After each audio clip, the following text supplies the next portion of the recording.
try again, guys. Started my position there this morning. Really happy with it. Went really well. They're a good group, and yeah, I already made a video talking about that, so no need to go into it in this. What I want to talk about in this video, I'll just show you the lovely stage.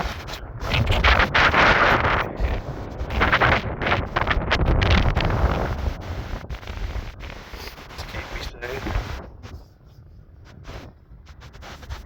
I want to talk about alcohol, the good, the bad, and the ugly. And I mean, I've talked a good bit about alcohol on this channel, and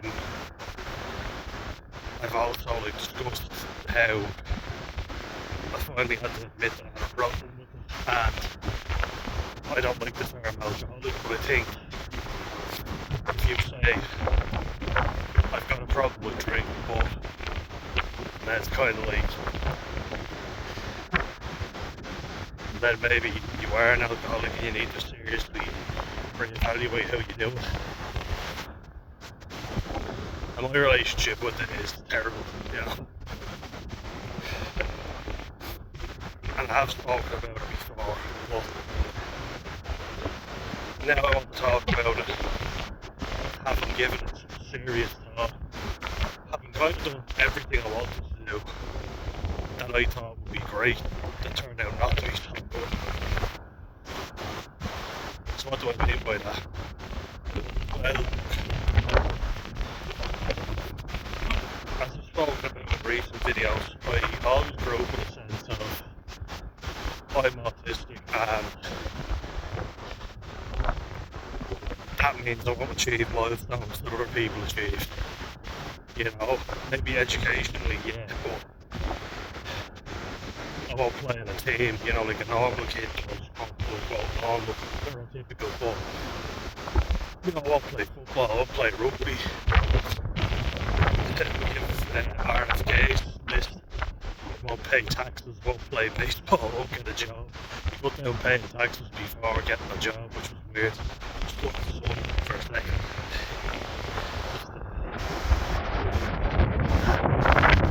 Lovely. But you can see how negative there is. Like, in the US, right, the United States of America, where you would think they'd be so advanced. JD advanced. And they're saying ludicrous stuff, you know. They're so ignorant about it. And RFK says some good things, but he also says some very stupid things. You know, it seems like he still believes the vaccines cause autism. That's the MMR vaccines, measles, mumps, rubella. Measles, mumps, rubella. Sounds like a song, doesn't it? But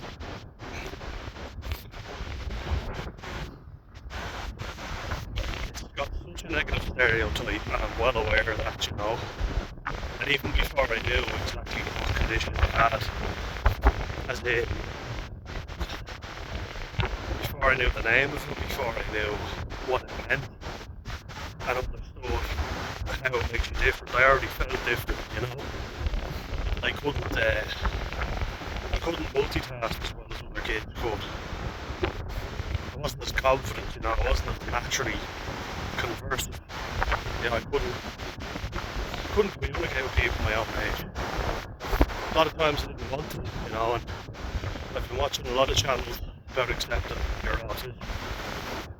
Adult with autism, Paul, talking about him. That's what I've been watching a good bit, because it's helped me to realise there's additional challenges there. Doesn't mean there's anything wrong with me necessarily, it just means that in the world we live in, I get overwhelmed, I get more stimulated, overstimulated, and my sensory system needs a rest a lot more than a neurotypical person would. And that's a fact, you know, that's a science. But I can also zone into stuff a lot better. I can follow rules way better, you know. And I've worked in the pharmaceutical industry, and I know I can follow rules way better than anybody else. You wouldn't believe how bad people are at following simple instructions.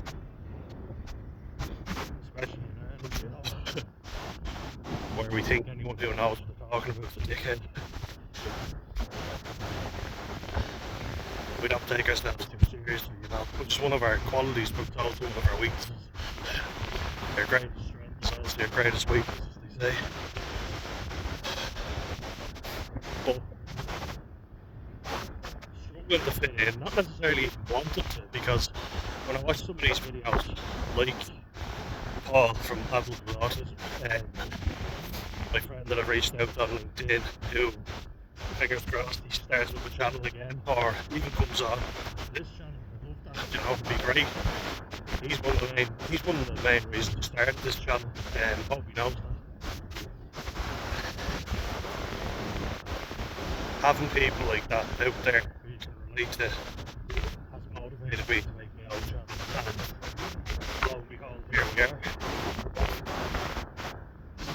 And it's a relief to know that I'm not alone, and you know, they have gone through a lot of heartache themselves. They got a later diagnosis than I did. There's also Q, bald fellow with a big beard, a really cool big beard. Stigmatic, I think is the name of his channel.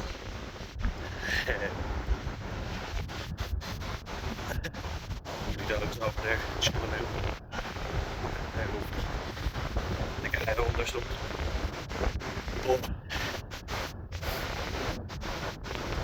yeah, they didn't get diagnosed until they were quite late.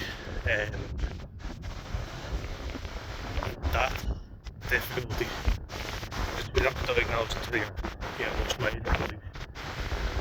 It means that you're growing up trying to fit into everybody else's world without any additional support.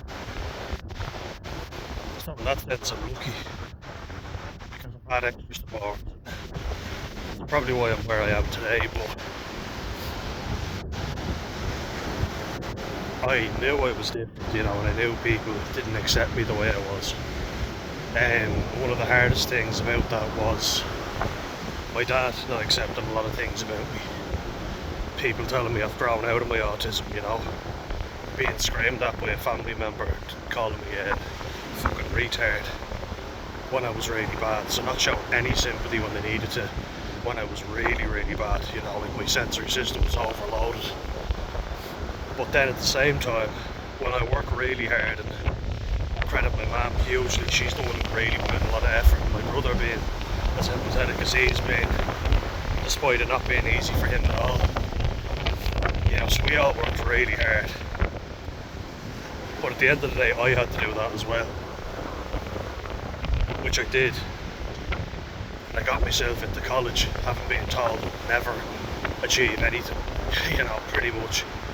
He needs to go to a special school, he needs to give up basically, he'll never play rugby, he'll never do this. Basically what RFK was saying. So really, have we come that far? I don't think we have.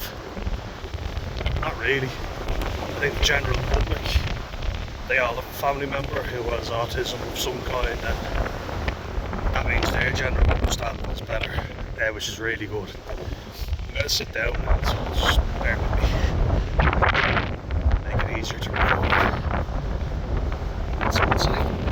Now there we are. Brought a can of Coke as well. I'm not having too much fizzy drinks, but this is nice. Can't go wrong. Get myself settled.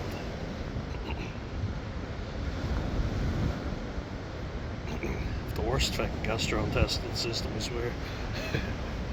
Let's sit up for now. But yeah, like you go through all that work from being so bad, so that's why I really have an issue with people saying high functioning, doing a lot of inverted commas, I know, but when I struggled, people didn't tolerate me, and I mean family members with that. Like imagine saying that to someone, you got a disabled child in your family, calling them a fucking retard. And all we were doing was, me and my brother were playing wrestling, you know,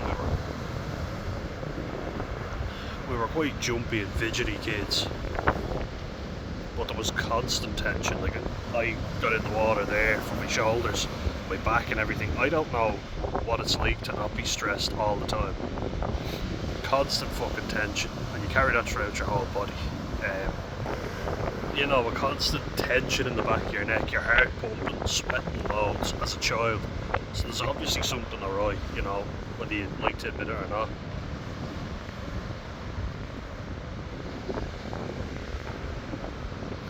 And yet, when I get to university, because I understand college is tricky for people from the UK to understand, because college is like your final 2 years of school, isn't it? And then you go to uni, and a gap year before uni. I hate saying uni because I feel like a real upper class elite from the UK. Uni, gap year. But university, as it was then, I qualified as a university halfway through my degree, which was great because it meant that I got a university degree. Just looking to see for waves are massive today. And I don't mean massive as in deadly. I mean massive as in quite literally massive. But yeah, you go from being a kid that's really bad, really obvious, you know. Like I couldn't go out places, I was too overstimulated, you know. Being in public was a nightmare for me.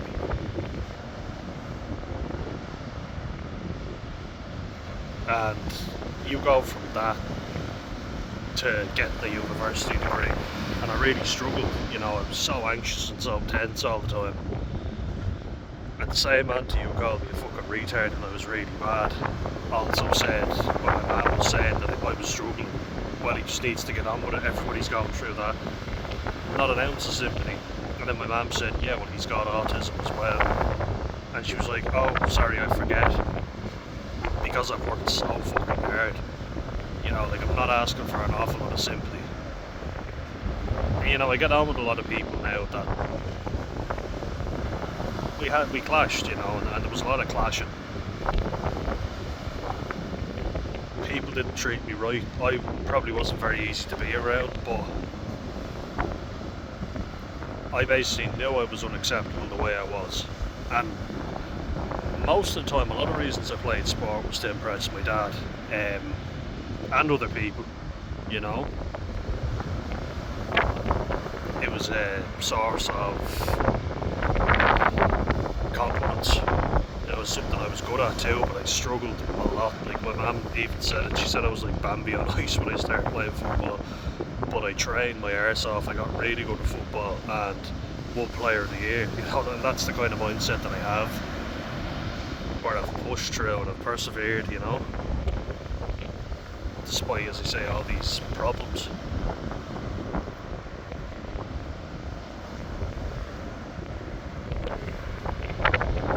So then you're going to say, like, well, where does alcohol fit into the equation?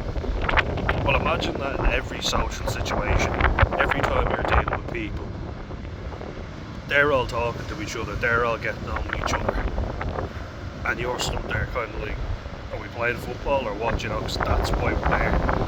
Plus I took it very seriously and I got pissed off with people not taking it seriously, which they got pissed off at me for, you know, and then it kind of ostracised me a little bit. If you have friends and all, and people respect you, then you can do that. But we didn't know anyone. My mum and dad didn't know the parents of the players, you know. We were always the outsiders, me and my brother, which was very difficult. It was always us joining the team where the other parents knew the other parents, and there was a lot of nepotism, you know. It's very hard when you don't know people. I mean, I know it's like that everywhere in the world, but Ireland's particularly bad for nepotism. It's, oh, you know him, okay, we'll help you out. It's kind of, if you don't, then you have to work extra hard to get in, you know, get connected. So I think it was an added stress. Do you know what I mean? Because I hear a lot of people that I talk to nowadays, and I know from applying for jobs, like when I was young, I remember being 17 and being turned down for a job because I wasn't 18 and the job required me to work around alcohol, and then seeing a guy from school who was 15 working there, it was like, oh, he's here, how the fuck does that work then? But he knew something, you know, his mum and dad knew, the manager or somebody, so that ostracises you in another way. Hopefully someone sponsors me. Not Coca-Cola, but I do love a bit of Coke, I have to say, that kind. But you see what I mean? You're always on the outside looking in. And I could see how upset my mum was when I'd get pissed off with someone having a fight with a kid on the road and then come in kicking and screaming. And she'd just be like, oh, could you just go out and play? And I'd be like, no, I don't want to. I was always so angry, you know, always so tense. I was always fighting with someone or around with somebody. So I had to get control of it, you know, because people also knew that they could use that to piss me off and to get a laugh out of me. So I was like, I better learn to control it. And when I wasn't round and really tense, a lot of people treated me better, you know. People treated me alright when I was quite young, and then when my dad left and I started being more withdrawn, they kind of withdrew a little. Some people were just snakes from the get-go, you know.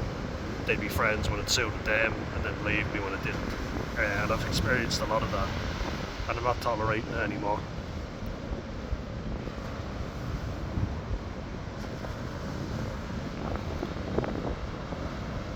So when you go through life being on your own all the time, but not only that, being very anxious, and when you're out and about, you know, like people beeping on car horns and shouting stuff out the window and driving off, and kids, you know, saying stuff, that used to make me really anxious, you know.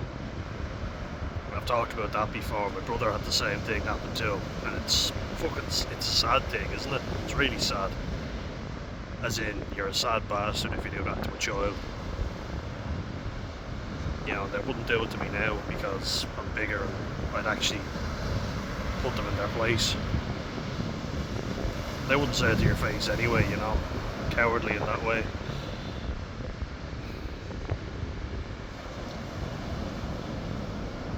But how lonely I felt, that was the thing, that was the real thing that was hammered home. Someone would always leave me for somebody else, so I never really felt loyal to anybody. You know, I never really had a group because I knew they wouldn't stand up for me if I needed it. I didn't really experience that ever, so I didn't look for it. Flies are everywhere, jeez, there's loads of them. But when I got to 14 and 15, playing rugby, I made a friend from the rugby team. He liked me purely because I was good at rugby. I don't think he would have liked me just for my personality alone. Maybe he would, I don't know. But we got chatting when I used to go up to his house.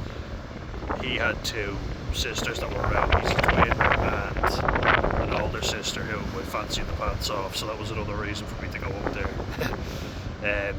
This is an embarrassing detail about myself, but I really liked her. I was really attracted to her. It didn't work out, but because they had female friends over at the house, he'd go out with them, he'd date them, he'd meet up with them, and as a result he was quite experienced. I wasn't. I was useless. I still am, to be honest with you, but I started getting more female attention. I started actually talking to them. I was a late bloomer, 100%, but I started going to parties, I started drinking, started socialising, and it felt great, you know. And I told you about this one before, but on a trip to Turkey with my dad, having taken my pledge and promised never to drink until I was 18, well, that didn't go so well.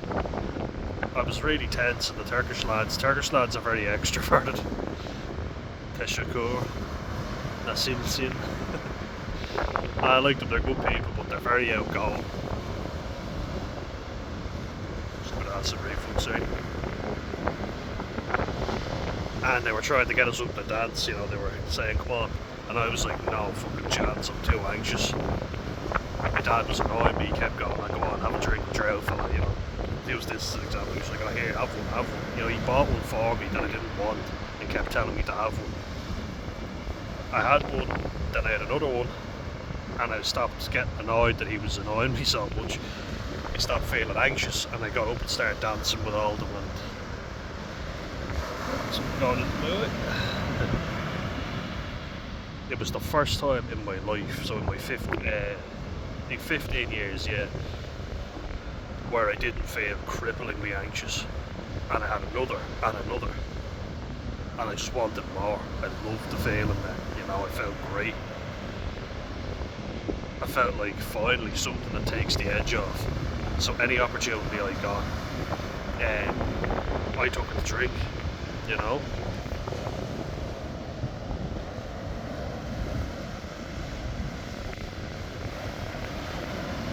Like that. But it helped loosen me up and helped me go on dates. There's not a hope in hell that I'd be able to date at that age sober. I know for a fact I wouldn't have been able to do it. Someone would talk to me, and if I didn't know them, it'd be like this, I'd be looking away.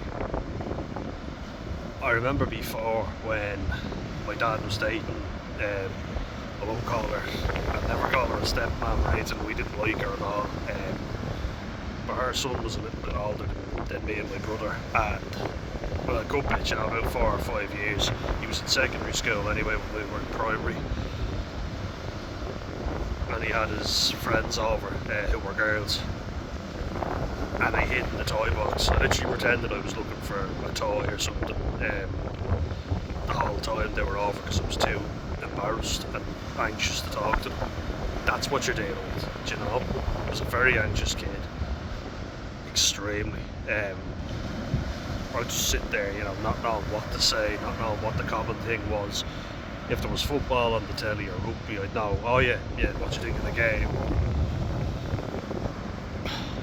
I was so bad, you know, it was horrendous.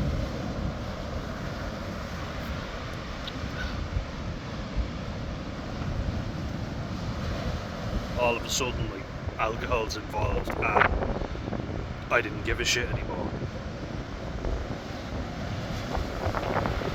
Then you're talking about getting home in my school uniform, drinking gin and whiskey, having an entire bottle of white wine, you know, not sipping it classily, down in the whole bottle. Frank Skinner did something like that before. He said his friends asked him if he wanted to go wine tasting, and he's like, I'm not really used to swirling wine in a glass, I'm more used to chugging the bottle in. I found that brilliant. But I was bad, you know, really bad. And as I got older, I would stop for a little bit because I realised it was making me feel like shit. It got me into a lot of trouble. But I would also still do it, you know, do it on the weekends after work. And I would look forward to that. It was like, oh, work's finished now, I can get myself a few cans. And I'd sit at home and just drink after a week of work, you know. A week of work. In college, there was all really good looking girls, one that I really fancied, but I still wasn't great, you know, I couldn't communicate. She was anxious too. If I'd just spoken to her, I probably would have been able to realise that, but I didn't, because I was still a nervous wreck. Missed the chance to talk to her too, because one of her friends, who was a lad, went like that to me, took her over, and me being autistic and not reading body language, I didn't pick up on it. I was like, if ever there was an example of autism failing you, it's that. Because I would have been able to talk to her. She had a boyfriend at the time, but we had a sneaking suspicion that he was gay, and it turned out to be true. We were right on that one. The gay there didn't fail us. That was a big thing as well, you know, especially when there were good looking girls around.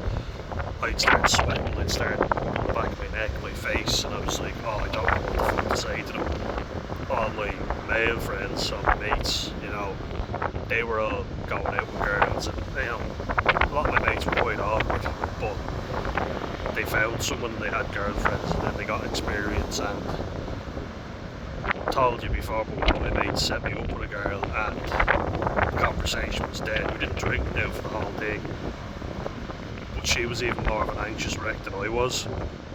Either that or she just couldn't socialise, and I met her at a party years later, and everybody was kind of creeped out by her, so You know, I'm not bad mouthing her, well, I kinda am. Wasn't a bad person, just they say opposites attract.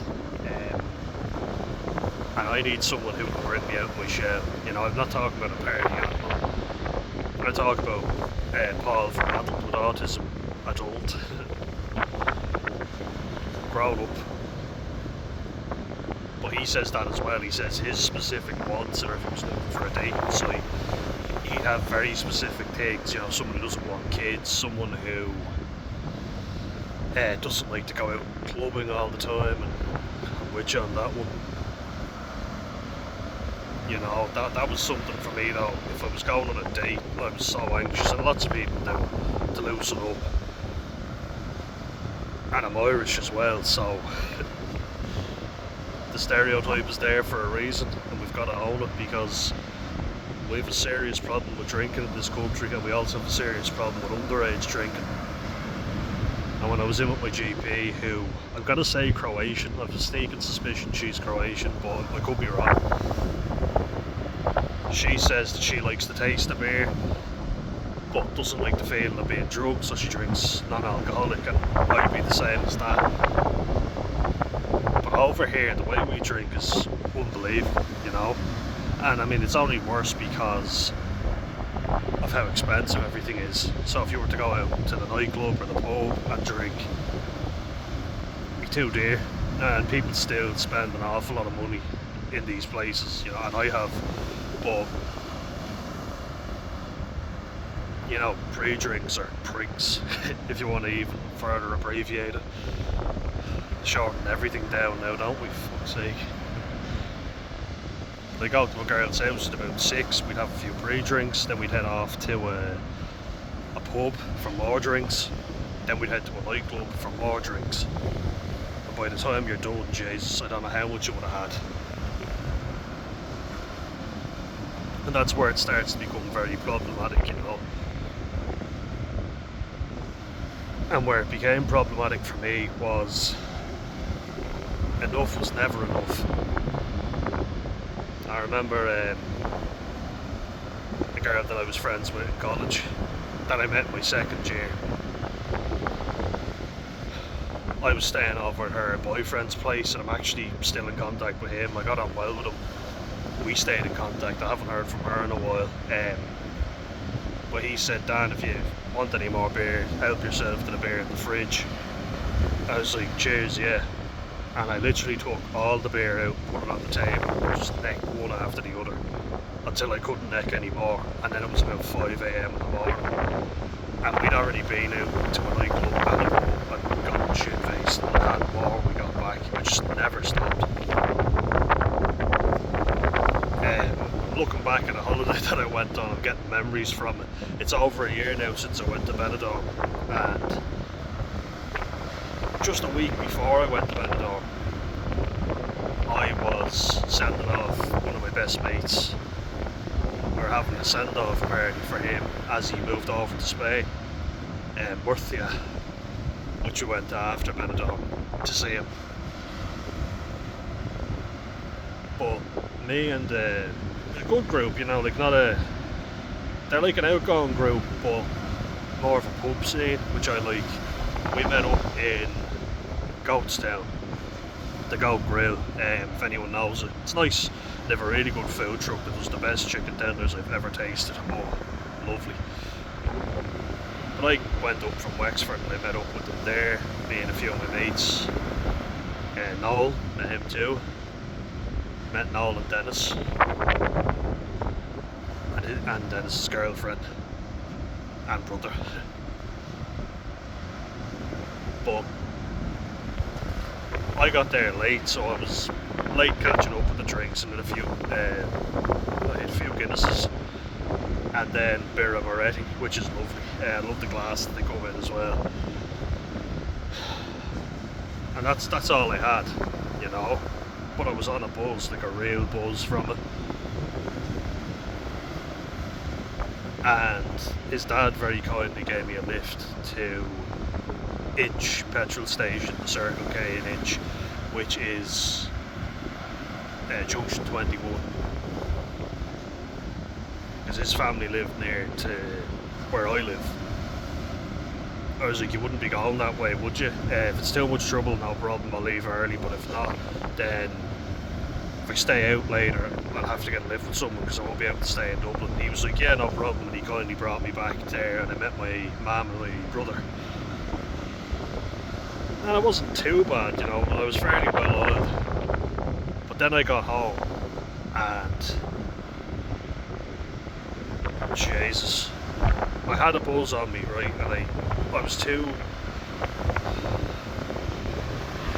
was way too energetic to take off to bed, put it that way, and the alcohol does what it does, it stops you sleeping, it doesn't give you a better night's sleep. So when I was done there, and I got home, I started listening to music on YouTube, which is a dangerous game, because you start getting really nostalgic, especially with the alcohol. And I necked like 3/4 of a bottle of vodka, absolute raspberry vodka, which was delicious. I was mixing that with cans of Coke, and I went down a tree. I honestly don't know how I didn't get liver poisoning from that alone. And what was the result of that? The result of that was, it was only a few days until I was due to, I think it was like a Friday, and I was due to fly out to Spain on Monday, which I did. I didn't miss the flight, thank God, heaven forbid. But I got the fear, as we call it. Basically extreme anxiety from alcohol withdrawals, you know. And it always hits me worse a few days after I drink. It is bad the next day, and the hangover was unbelievable. I felt like shit. But I got so anxious on the day of the flight that I nearly said I'm not going to be able to make it. I was afraid that my mate that I was going over with wouldn't be able to make it on board. I thought he wasn't going to show up. I asked him for a smoke, and I had a smoke outside to calm my nerves. But I had crippling anxiety that day, and we got into the airport, we had a bit of food, we went for a few pints, and we got to our accommodation after landing at Alicante airport.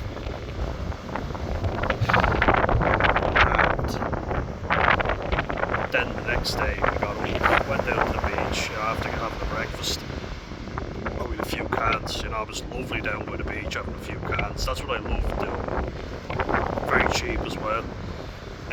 Cans of Amstel over in Spain, they're cheap. You know, it was incredibly cheap for alcohol in Spain. You could be, as my dad always says this, right? He plans on retiring in Spain. He says you could be an alcoholic and survive over there, you know, an alcoholic for nothing.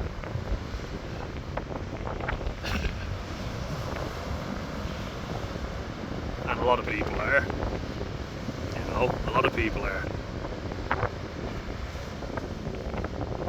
And there's nothing I love more than going for a sea swim, walking on the beach and having a few beers. Love it, absolutely love it, you know. Or a bar beside the sea, the Martello and Bray being one of them. I went there though and I didn't have any beer, and I still had a great time, you know. I had a great time. I won't say great because I'm still in a bad mood, you know, for no reason, but I remember we all went to a nightclub when Dennis, who moved over to Spain, he came down to visit us on our flight. We all went to a nightclub. Good thing is me and my other mate were my mate and I, we were going into late night bars, different spots, just checking out the area, you know. We said we'd save the nightclub for when Dennis arrived, which we did. And we started just getting pissed drunk, blackout drunk. And then 4:30 came and the nightclub was closed, and I said, here lads, we're going to stay now. I was pretty fucked at 4 o'clock, to be honest with you. I was done. I stayed out till 4:30, the place closed up, and I said, here, I'm going to head back to the room. Gave the lads one of the keys, kept one for myself. Thank God I did, because they lost the fucking key. Banging the door.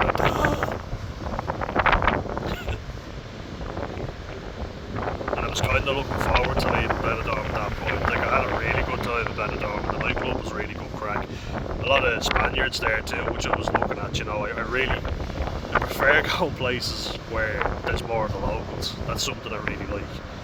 You know, people say there's no all-inclusive, there's no English breakfast. And I was like, fine, I'll deal with that. I want locals, you know. You don't go abroad to find loads of Irish people, English people. I have them already. Now if you find them, you end up talking to people that you would never associate with back home. I always find that.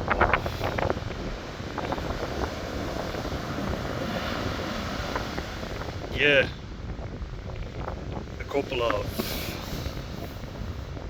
of days spent in Murcia after that.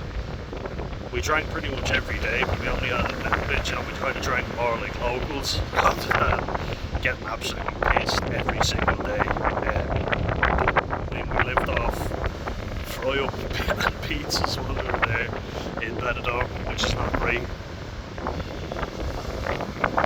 And I got back feeling so burnt out. Oh God, I felt like shit. Felt like death, you know. And then shortly after, I started this channel.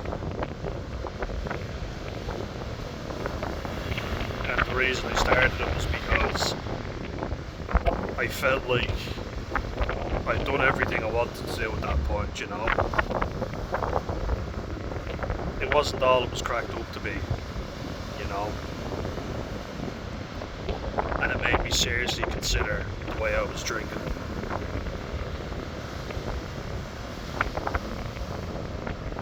And who I was hanging out with. It made me reevaluate everything. Because there's a lot of people who can get pissed drunk at the weekend and function perfectly during the week. I can't do that. You know, it's getting harder and harder every time, you know. At that occasion, a few days before the holiday, it wasn't the only time where I got seriously drunk, you know, after the night had finished. As I told you, you know, I went back to my friend's boyfriend's house. And I just kept drinking until the drink was gone or I couldn't drink anymore. Also on New Year's Eve, after we moved into our lovely house down here, all the stress had built and built. And I had a few cans of Guinness to celebrate New Year's Eve.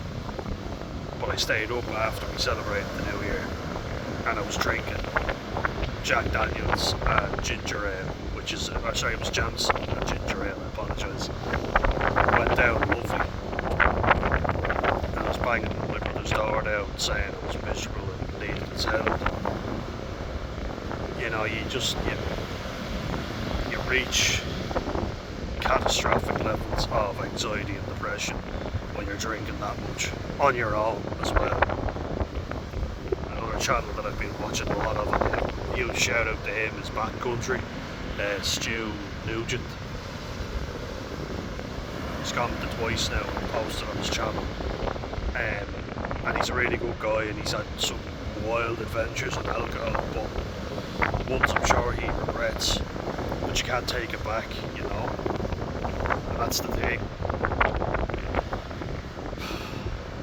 He talks about sneaking back to his apartment just to drown out the noise, you know, getting up at 5 in the morning to get a load of alcohol and everybody else is going to work, and the shame of sneaking alcohol back to your flat.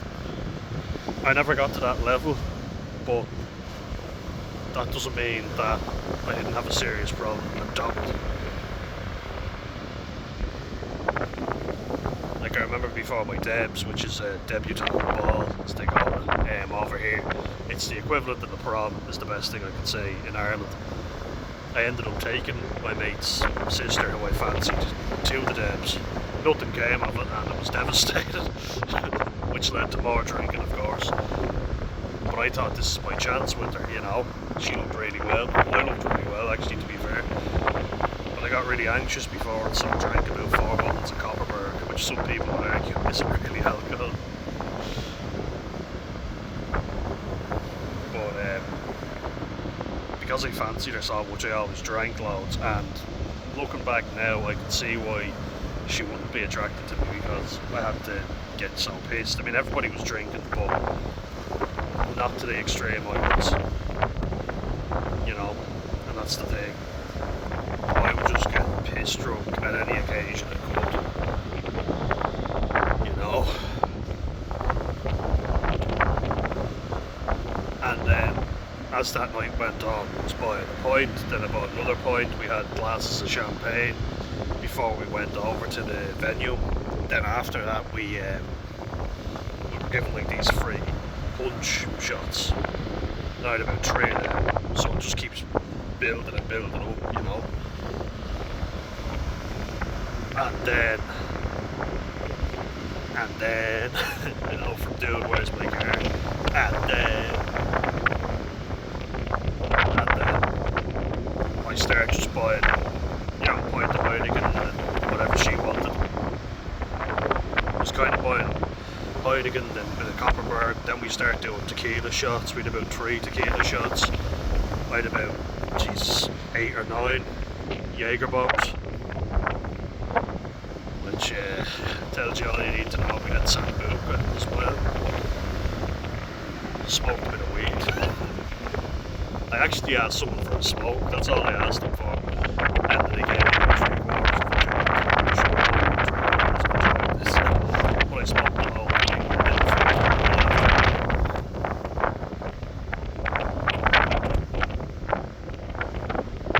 And that was at an age where I could still reasonably tolerate alcohol.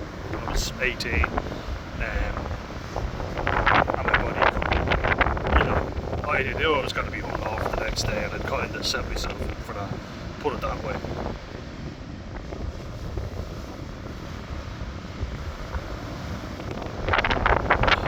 But I just remember watching the game, and always having about 10 cans of Heineken or Carlsberg or whatever, just binge drinking. Not binge drinking necessarily, but sitting on my own, enjoying the game, and I was enjoying the game. Did I need the alcohol? Maybe not. Family functions or whatever, I would drink as well. Usually always.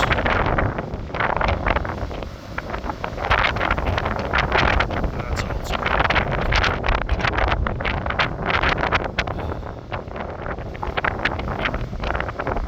also associated with relief and de-stress, and that was the thing for me.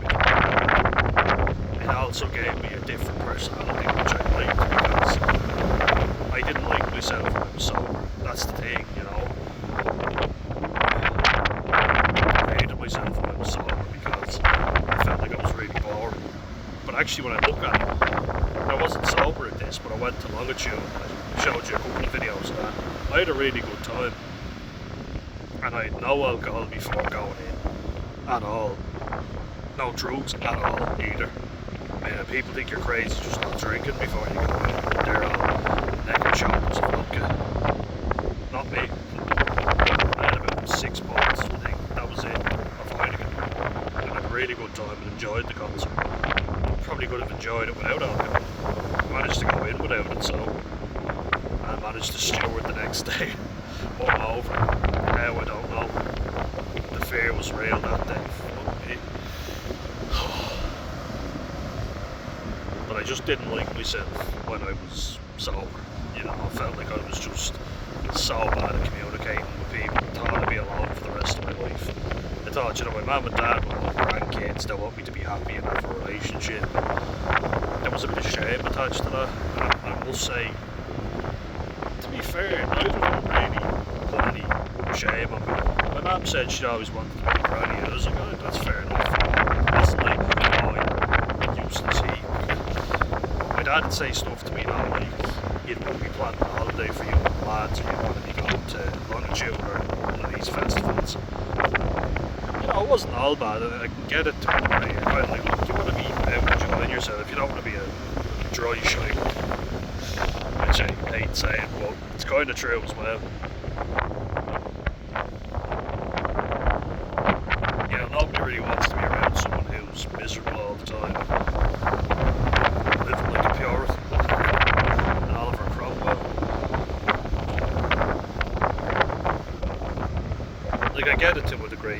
miserable prick. I understand completely why someone would be around someone who's like, oh, festivals are shit, they're boring. Nobody likes the guy like that who's complaining about everything, thinks everything is shit, and it's not shit anyway. But going to a festival,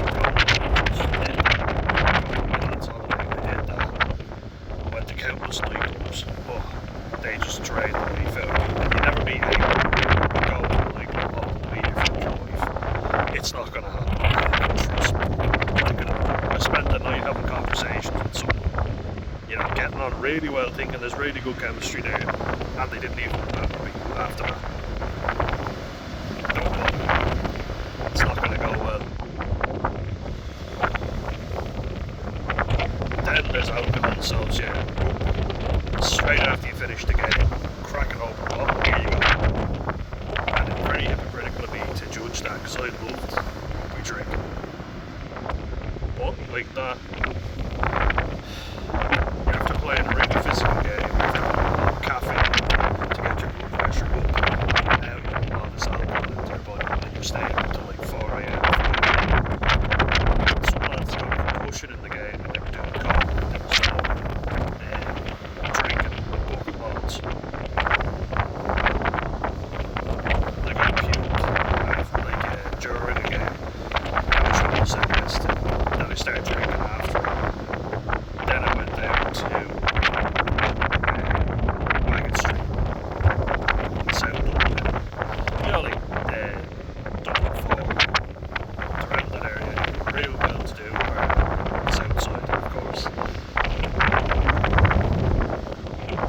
Then walking from there into Marina on the north side of Dublin, the north side, at the dreaded north side. You know, seeing all kinds of scenes around there and looking around, making sure nobody's eyeballing me or anything. Dublin city centre's dangerous to begin with. It doesn't matter really where you are. If you're there, you know, in the early hours of the morning, midnight, or, you know, 11 PM, it's quite dangerous. It's become really bad. And I was wandering through on my own with the phone that was dying, not knowing where the hell the man I was supposed to be staying with actually was. By the grace of God, I found a lovely Mexican fella who offered to let me use his data and showed me. And then I went to the wrong house, and the fella came out and saw me and said, oh yeah, here you go, you can sit on the couch. Oh, I felt shit the next day leaving, it just felt awful. You know, I felt like, oh, what am I doing with my life? Luckily enough, 2 bus drivers let me on with the expired leave card. Got very lucky there that I got back to Wexford.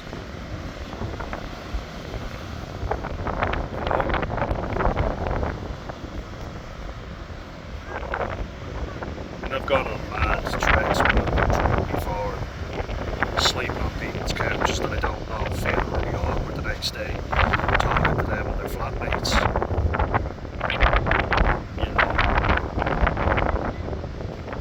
Like literally, I think it was March 15th when COVID hit, and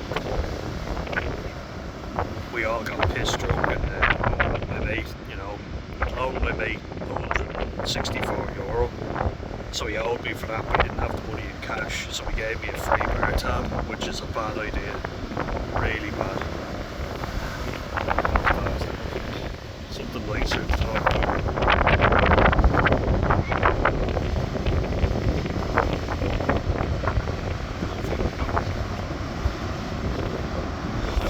Gave me a free bar tab, essentially, and I had about, Jesus, I want to go through the list now. I had about 13 pints of Heineken, 10 Jaeger bombs, I had about 2 shots of tequila, about 3 shots of Sambuca, and then my mate, who was the barman, he was doing the shift all night until about 4 AM, so barmen are notorious for cocaine use. Taps me on the shoulder and goes, "Damn, coming out for a bit of a sniff." And I'd never done it before, but I So, fuck it, we'll have a lock in before the lockdown. We went down to the Jacks and the toilet, the restroom. And off a €2 coin, we started sniffing it, you know, to park ourselves back up, because at this point we were all fucked. We'd all been drinking heavily all night, and it was going into the early hours of the morning. We were fucked. Then I went back, started drinking again. These lads outside were having a joint, and they asked me if I wanted some of it. And I said, yeah, sure. They gave it to me for free, like they were pretty sound. Then a few more drinks, then me and my mate went back downstairs and a few more lines. He asked me if I wanted to go halves on a fresh bag, because we finished off that one. And I was like, oh yeah, but then I had to leave. Thankfully I did before he got served.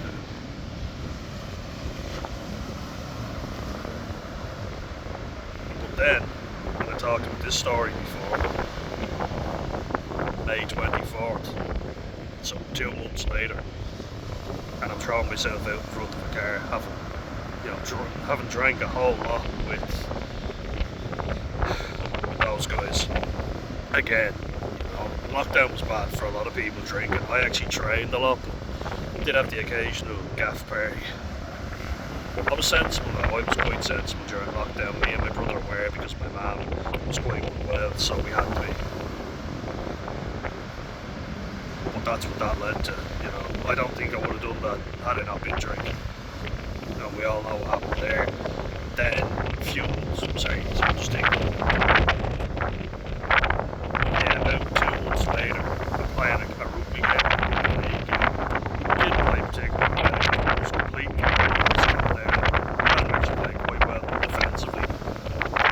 We got the ball about 4 times, tackled maybe 31 tackles, so that's pretty good.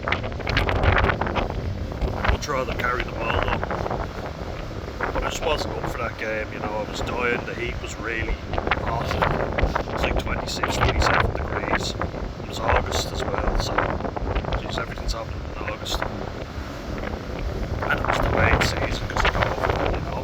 I just wanted to get off the pitch and start hitting points, which I genuinely did. You know, had a kangaroo session, which is flushing out punishments, you know, you have to drink concoctions, and ours was. Yeah, I'll never forget this as long as I live. Tuna chunks in Baileys with Frank's hot sauce, and you had to down it, you know, one of those frat boy party cups, the red sippy cup. Lovely dogs. Just show you.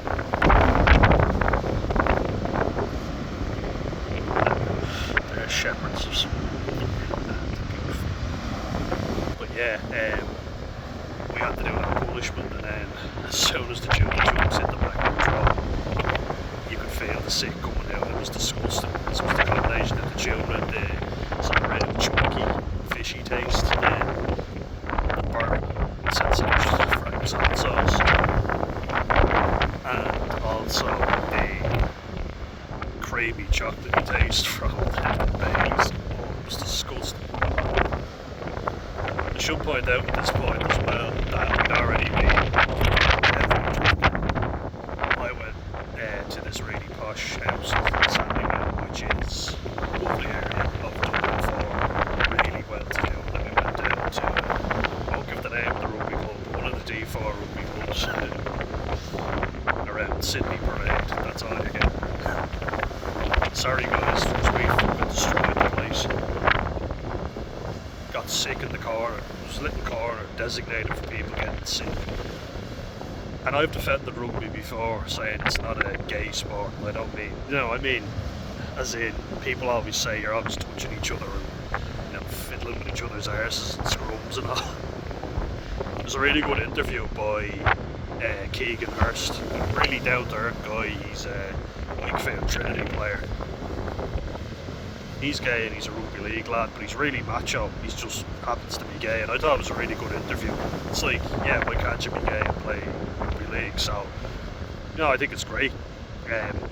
Just in case anyone thinks I'm saying, oh, gay is a derogatory thing, I'm not. I'm just saying there's a lot. Like, if anyone calls you gay or says you're not macho, you don't play rugby, well, this is going to sound really bad, because after we had puked in that corner, we all had to take our shirts off, because of course, why wouldn't you have to take your shirt off? We then had to take off all your clothes, so literally bollock naked and run a lap in the pitch.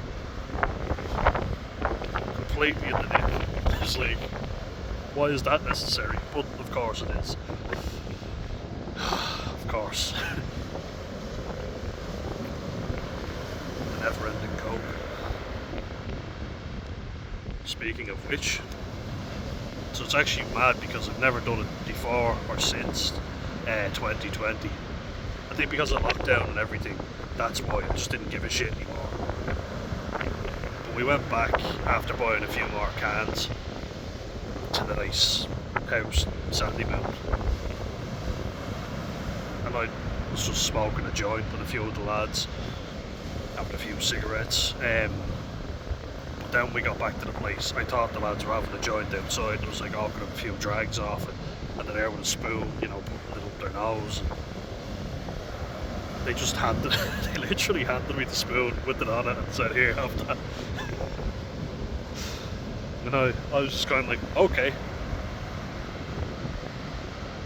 I've never had a worse come down off anything before. Literally for the next week, I was depressed as fuck. You know, I was getting out of bed at like 3 or 4 in the afternoons. And that's what happens. A lot of people who are regular users say they don't wake up too late because that's what it does. You know, it's a stimulant, so it's bringing you up. When you're off, it brings you right back down and lower. So that needs to be hammered home. You know?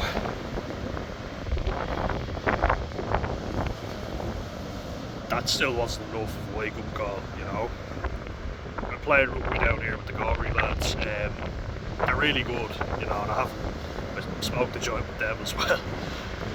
And one of the punishments was extremely weird. The gauntlet, where if you're on a bus trip, you have to literally sprint down the back of the bus. But of course it's rugby, so you also have to have your trousers down, cupping your balls, of course. Well, I mean, at least they're discreet about that. So naked from the waist down, and sprint down the back of the bus, touch the back, and then run up to the front. And that's not the only part. Everyone specified, bring jeans and bring your belts. Didn't know why until I did this.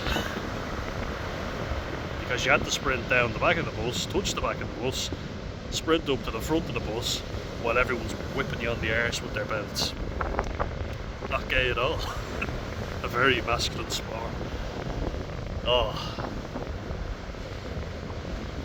But we were buckled. We went out to Lavery's in Belfast, which is a great spot, really good. We had trouble getting some of the lads in at first, but we had a big Maori coach, native New Zealander, Owie. And he was like the daddy of the group, and he got us all in. And we had a really good time. It was a great night, and everyone was really welcoming. When people talk about all the shit that goes on up the north, I have to say I was very impressed. We had a really good time. The next day we were staying in a hostel called Paddy's Palace. Paddy's Palace, but with a Northern Irish accent. It's brilliant. Paddy's Palace. A thick Belfast accent. Brilliant.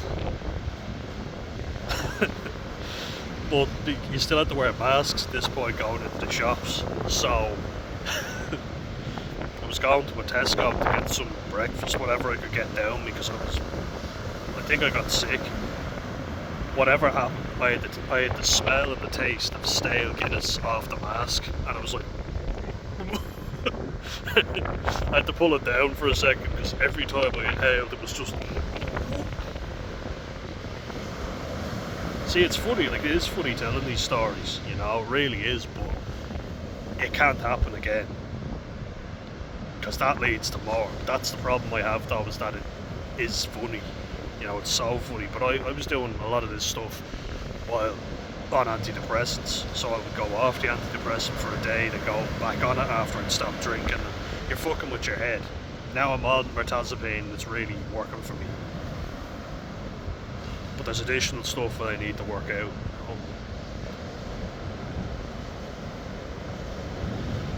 And gone are the days of drinking like that. Fuck me. But it was fun. It was fun. Genuinely. Genuinely.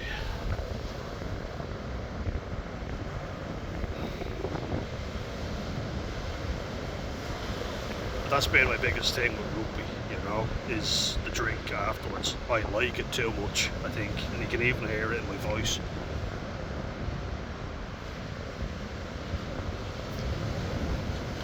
And I'm the kind of guy that I'll go mental that night, but I will not drink anything the next day. I don't want to be anywhere near the stuff.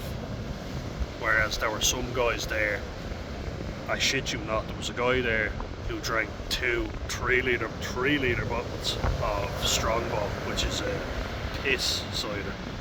You can't get it down here, I don't think, but you can get it in the north. You can get anything in the north. The north of Ireland has all of your needs. Especially fireworks, because we know they love their explosives up there. They're fiery people indeed. But the lads were all sound, they all bought us chipper after the game, so hats off to them. Indeed. But yeah, you know, drinking became problematic for me. The anxiety was too much afterwards.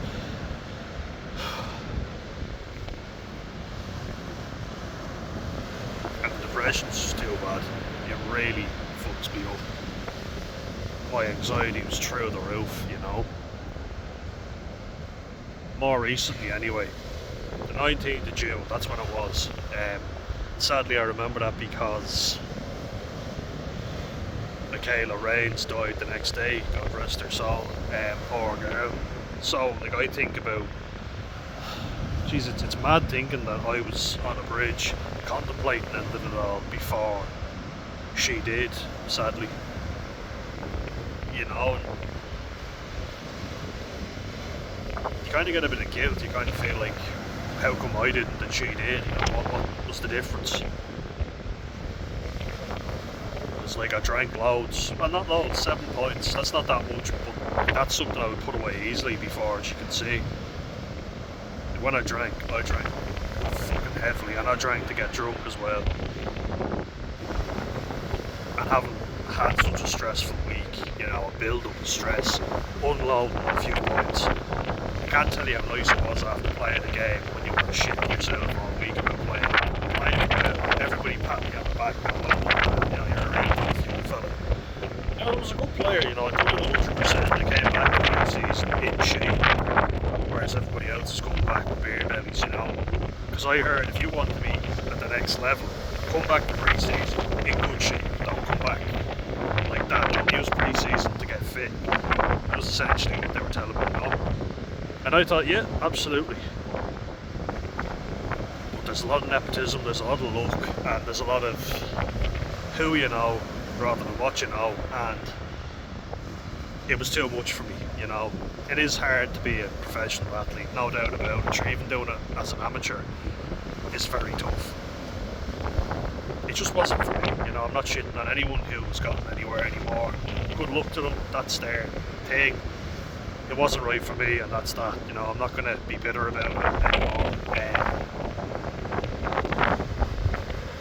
But I'm also going to acknowledge that I have to watch if I go back, that it's for enjoyment and that I get the most out of the game, not the drinking. Because you play your game, right, and then you're watching the other lads playing their game. And when they're playing their game, you're up at the pub, you know. And then when that's done, you're having a dinner, you're having a chat and a laugh, and it's great. I love it. I absolutely love it. I still wouldn't do that. And that's the problem. You're having a banter with the lads, everybody's shaking your hand, telling you how well you performed. You have a few drinks, and you have a few too many, and you're dying the next day. Then the weekend's over, the week comes on, and the fear hits you, the anxiety hits you like a ton of bricks. And it's something I can't cope with anymore. And I'm grateful to channels like Stu from Backcountry grateful to Sober Steve Sober Living. Stephen Curry is his name. He's a Geordie, Northumberland, Newcastle. YI man. Then there's Kevin O'Hara from Habits V2. I haven't watched him in a while now actually. He's a good guy. I check out his channel again. It's kind of relieving though. There's a relief now. I've done all the living that I wanted to do.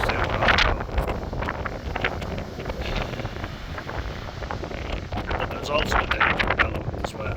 You know, I've actually been on about four dates when I wasn't drinking. Not five actually. So majority of the dates I've been on, I haven't been drinking alcohol. Weirdly enough, like for me, you know, because I found a common ground with the people I went on dates with. I thought it went very well. So I was kind of like, what the fuck, did this work out well? I was attracted to the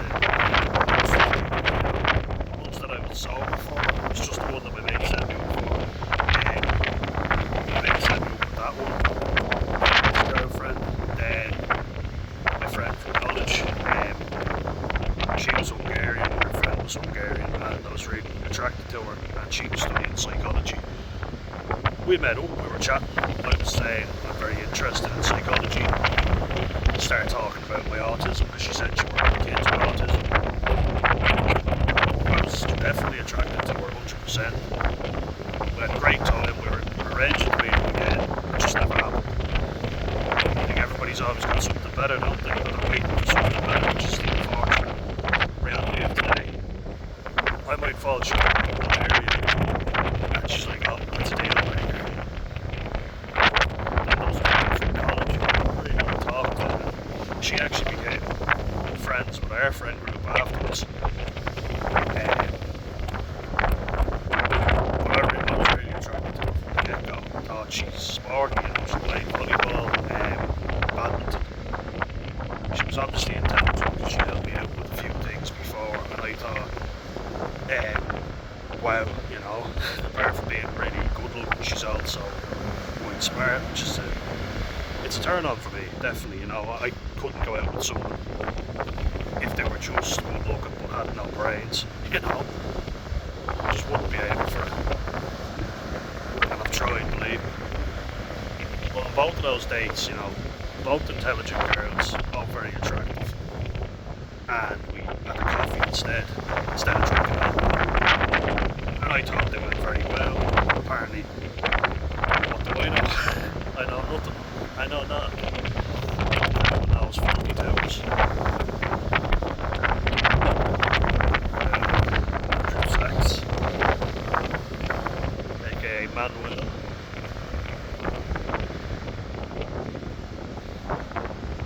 Yeah, even it was a Norwegian girl that I dated that I met down here. And I said, look, if you're not interested, we don't have to go out, we don't have to. And I went out with her actually twice after then, because we got talking on a work night out, and we were hoping to kiss and all. And I was drinking heavily that night. Free bar, kidding me. Bad hangover the next day. Lots of bad hangovers. Jesus, I'm lucky my liver's still intact. I don't know if it is, but I hope it is. It's a resilient organ anyway, put it that way. Yeah, I'm just thinking, once we met up for a coffee, and then the next time we met up in a bar, I was drinking Heineken Zero. Yeah, I said I wouldn't drink because it was on a date and I wanted it to go well. You know? And there was a girl from work who decided to just be friends, but then she started making comments when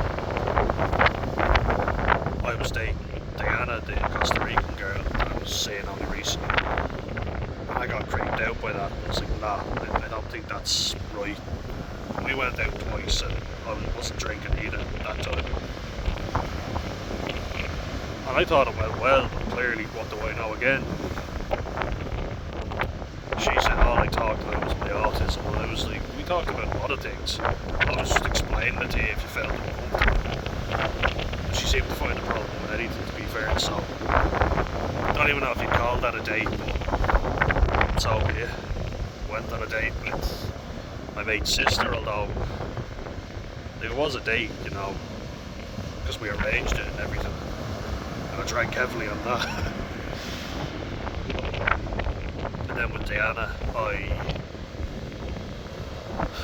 was Paddy's Day, I had a bit of a cold, and I said, no, I'm going to make the effort anyway. I met her in a jobs fair. So I was attracted to her because she was obviously intelligent, good looking. And she was a good laugh, you know. And I actually said, do you want to meet for a coffee because she'd work afterwards? And yeah, I had a good laugh. And I got on really well.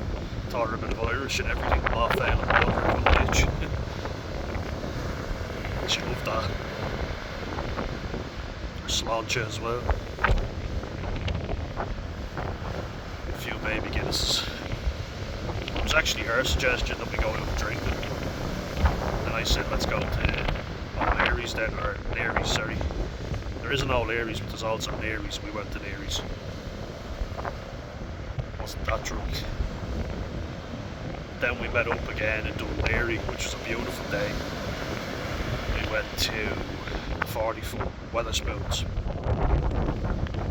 Oh, it was cheap alcohol, we got a meal and quite a bit of drink involved there. Only beer. And I wasn't shit-faced, you know, it was well oiled, but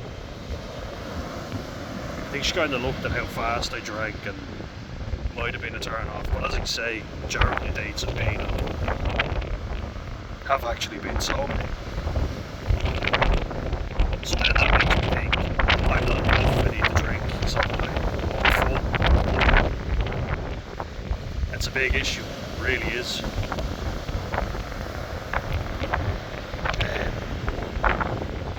More self-confidence is definitely something that's needed 100%.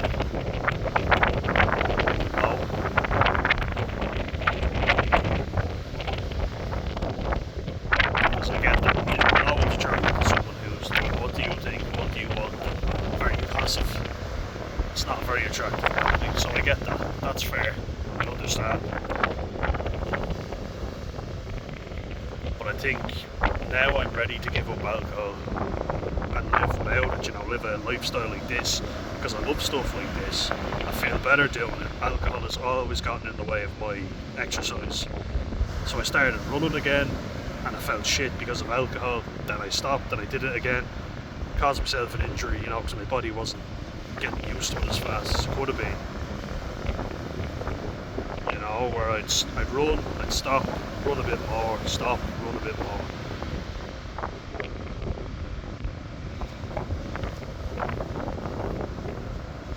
And alcohol was really used to numb me, you know, going from being a really angry kid to then being punished, hit by family members for getting into fights. Then kind of being like, okay, well if people are just saying stuff about me, I can let it go, fuck it. You know, if I get angry at everything that's said to me, I'll be angry for the rest of my life. So I'll numb myself instead with alcohol, with cigarettes, with weed. You know, I'll hang around with scumbags that don't really give a shit about me and I'd run a mile if I was in trouble, but fuck it, they've got free weed, I'll take it. They've got alcohol, they've got cigarettes, I'll take it.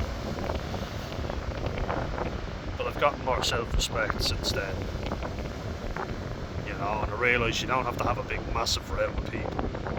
You just stop making the effort, you cut them out, you stop associating with them. Because really the best way to see if you've got true friends or not is to see who contacts you when you don't get in touch with them. If you're always the one making the effort, they're not a true friend, and I've learned that now. And to be honest, I would rather be alone than have all these people. But I've got stuff in place, like I've got the youth support work now, good group there, quite a bubbly bunch that'll bring me out of my shell, and also a lot more confidence so I can contribute more to the conversation. Got the rugby coach, got a great bunch there. I've got Foxy, who's a great lad. Typical Polynesian, he's very relaxed. Just neurotic, if you want to use that word. He's very calm and measured, doesn't overthink things. Not like I do.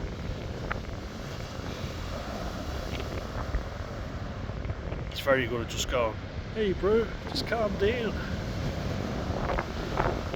He's got a kind of Kiwi Aussie accent. He's Samoan,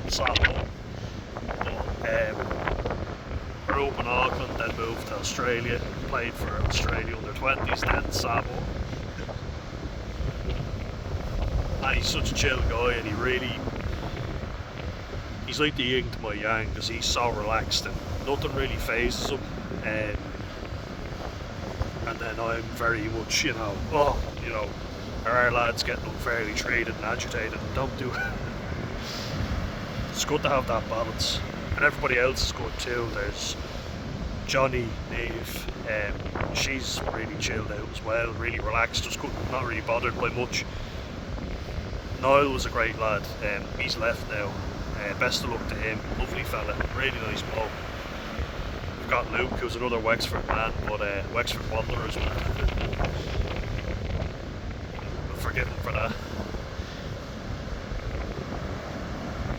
We've got Connor, who's he's into fitness and training, different teams, so he's really athletically built, and they're not into drinking as much. Most of them are into fitness and health, so at least I won't be tempted in that regard, Jack's left now as well, so there's another guy gone. But we've got Johnny, who I met after an Ireland game. Really sound fella, South African guy. So a good bunch there, and I've got stuff on anyway to keep me occupied. And if I want to do that to the best of my ability, if I want to get the most out of it, I have to be sober. That will help, because a good day of drinking, you go out, you have a laugh, you talk about and reminisce about old times, you talk shite or whatever, and you don't really get anywhere or do anything meaningful. You don't see anyone sober like you would when you're drunk. Then a bad day, outweighs the good day by a mile, because you end up in a jail cell for the night. You end up throwing yourself out in front of a car, you end up wandering the streets at all hours, streetwalker. You end up, and I never thought I'd be a person like this, I always thought I was a sloppy, messy drunk, but I became an aggressive drunk, I was getting into fights with people, having to be separated. People luckily read the situation and kind of put themselves in between to kind of carry me away from the situation, I've gotten into a few rows now when drunk. I had to be asked to leave, separated, kicked out of venues, I never thought I'd be that type of person.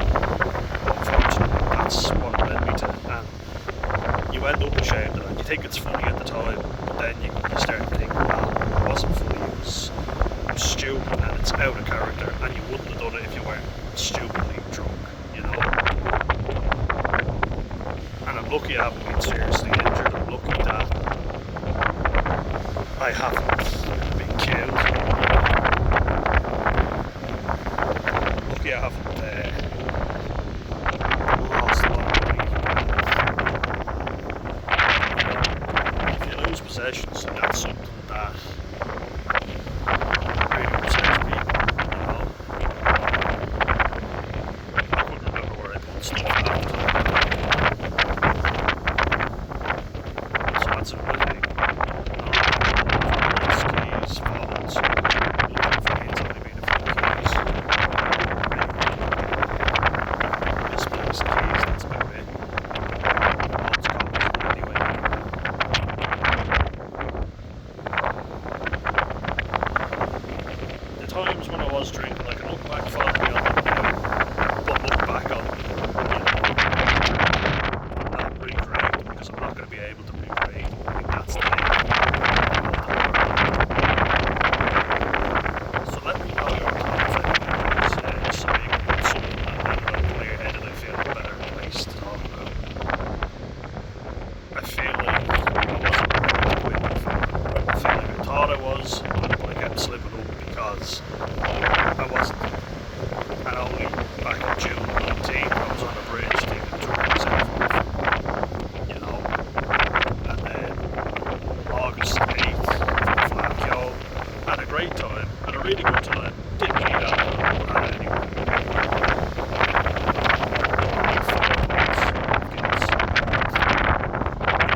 chasing girls, you know, I'm not looking for a relationship right now. It happens, but I can't live like that anymore, because I will be killed.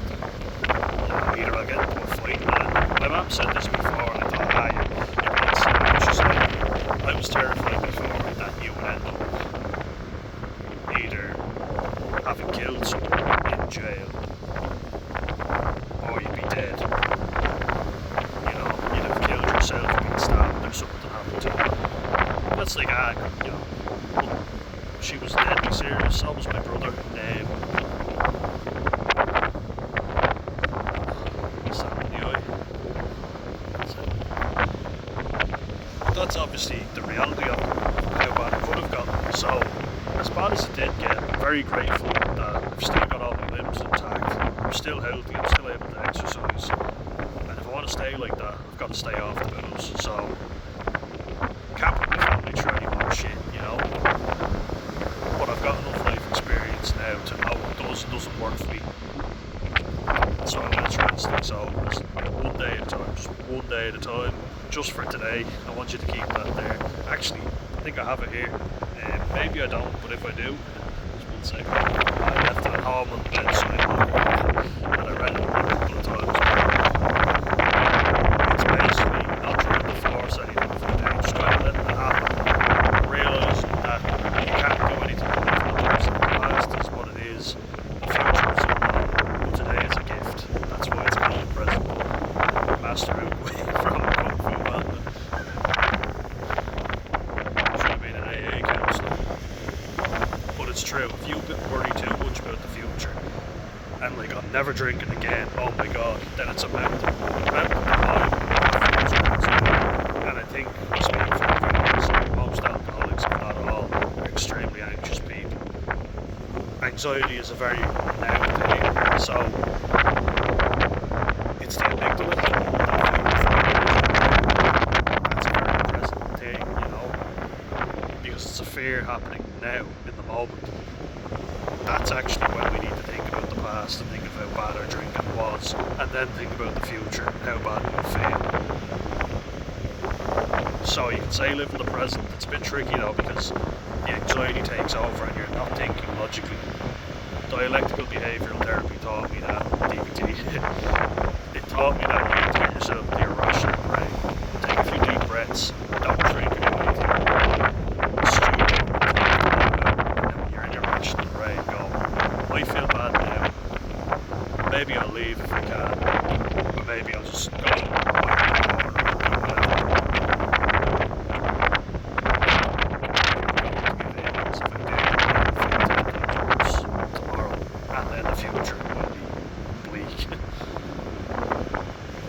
past, it didn't work for me, it's not going to work for me now, and it only gets worse as you age. Hangovers and, you know, the alcohol anxiety. So don't let it get to that stage, you know. Get ahead of it, something that works. You can't get the way you were before, because obviously it didn't work for you. Do something like this, guys.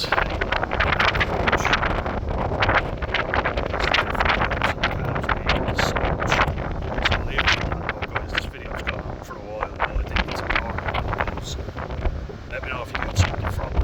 Reach out at any time. And I promise to leave it more, alright? Spoke about buying me a coffee, that's up and running. Got my first payment there, so thank you very much again to Greg Belt. And guys, I'll see you in the next one. I'll leave you with this lovely image. Take care.